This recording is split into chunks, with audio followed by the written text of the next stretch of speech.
కి స్వాగతం. నేటి వార్తా విశేషాలు.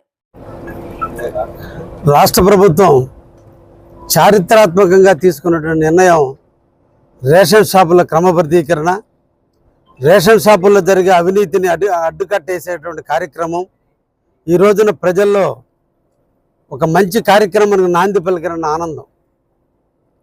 పేదల అభ్యున్నతి కోసం, పేదల బాగు కోసం తినే పట్టెడు అన్నాన్ని కూడా రాజకీయం చేస్తూ అవినీతి చేసినటువంటి గత పాలకుల వైఖరిని ఎండగడుతూ ఈరోజు రాష్ట్ర ప్రభుత్వం రేషన్ షాపుల్లోనే సరుకులు తీసుకోవాలి, దళారులు లేకుండా ఉండాలి, నాణ్యమైన సరుకుని పరిశీలించి తీసుకుపోవాలి, ఎక్కడ కూడా కన్జ్యూమర్కి నష్టం జరగకూడదు అనేటువంటి ఆలోచనతో ఈ రోజున రేషన్ షాపుల్లోనే సరుకులు తీసుకునే కార్యక్రమానికి శ్రీకారం చుట్టడం జరిగింది.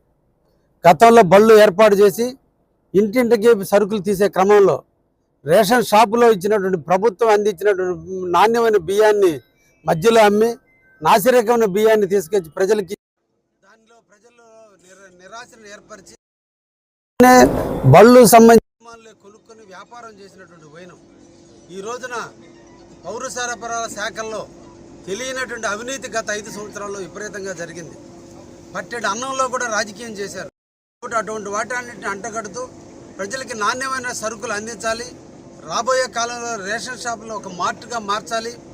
రేషన్ షాప్ అంటే ఒక బియ్యము, 1 కేజీ 1/2 కేజీ చక్కెరే కాదు, ఇతర పప్పు దినుసుల కానించి ఇతర మిల్లెట్స్ కానించి అన్నీ కూడా ఆ షాపుల ద్వారా అందించి ప్రజలు ఆరోగ్యవంతులుగా ఉండాలి. ప్రజల ఆరోగ్యమైన సంక్షేమం కోసమే ఈ ప్రభుత్వం పనిచేయాలంటే ప్రభుత్వ లైసెన్స్ రేషన్ షాపుల దగ్గర క్వాలిటీ కూడా ఒకే దగ్గర దొరికే విధంగా చేయాలనే ఉద్దేశం.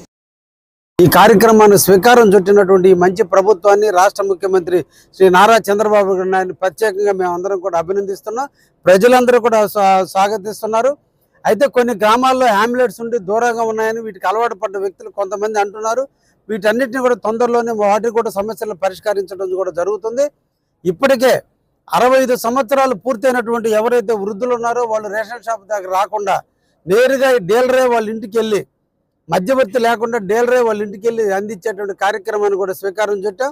కాబట్టి ఏ ఒక్కరికి ఇబ్బంది లేకుండా ఈ రోజున ఈ కార్యక్రమం దిగ్విజయంగా జరగబోతుందని కూడా, దీనివల్ల మంచి రిజల్ట్ వస్తుందని, పేదవాడికి మంచి నాణ్యమైన సరుకులు అందించడంలో కూడా న్యాయం జరుగుతుందని, డలార్లు అనేవాళ్ళు లేకుండా ఉంటారని, డీలర్కి కన్జ్యూమర్కి మధ్య ఎటువంటి భేదాభిప్రాయాలు లేకుండా సరుకులు తీసుకోవడానికి అవకాశాలు ఉంటాయని తీసుకున్న ప్రభుత్వాన్ని ప్రతి ఒక్కరూ కూడా స్వాగతించాలని సందర్భంగా తెలియజేస్తున్నాను.